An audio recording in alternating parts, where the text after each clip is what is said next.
Hey everybody, Dr. Harvin here for PhysioU Sports Health. We're going to be talking about squats today. First I'm going to show you the 3 different positionings for squats.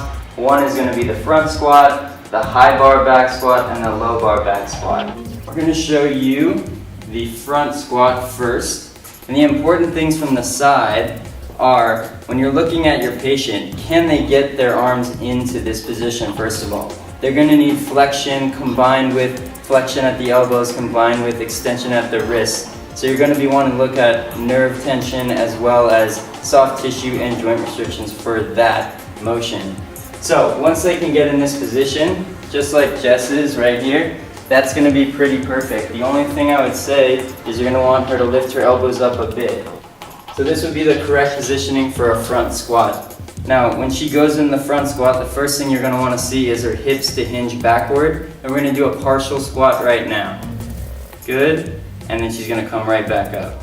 So we're going to be here with the high bar back squat now for positioning. You're going to want to first position the bar just below C7. You're not going to want the bar to be impinging on their neck. So the bar is going to be just below C7. From the back angle, you're going to look and make sure both of the hands are equal distance apart. The very important part here is that the thumbs are over the bar. If the thumbs are under the bar, you're going to get, eventually, her wrists will come under and you're going to get pressure onto her wrists. If we're talking about a high-level athlete, you're not going to want them to be accepting weight from the bar onto their wrists at 200 plus pounds.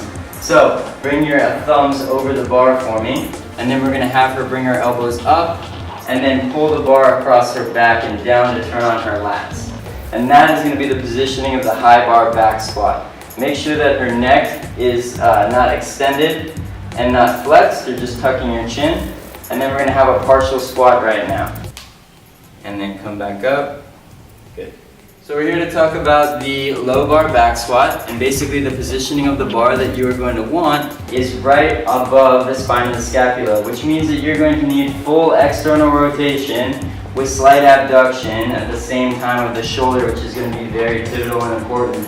And you're also going to need thoracic strength and lumbar strength here. So again, thumbs over the bar because we don't want to accept weight onto your wrists, as well as you're going to need to create a shelf by lifting your elbows up of your posterior delt to support the bar. Jess is going to show you a tiny little version of the squat, and then back up. And then we're going to show you the entire full squat in the next video. So we're going to go through the form of a full squat now. And what we're going to do is we're going to focus on a couple key things. One is the chin neck angle from the front view, the hip hinge from the side view, and also lumbar extension from the side view. And from the front view, we're also going to look at knees, creating external rotation and not falling inwards towards each other. So Jess is going to go very slowly, and what we want to see with the actual squat is her hips hinging first, driving back, and then as she squats down, she's going to find the depth just before her butt tucks under, and that's where she's going to start her drive back up. She's going to do it one more time, and we're going to focus on her knees. You don't want her knees to go anterior to her feet, and you also don't want them to come together. And one more time. All of these positionings are very important to safety for the squat. And what you can do is read my article on the squat in order to see the evidence behind all of those decision-making processes.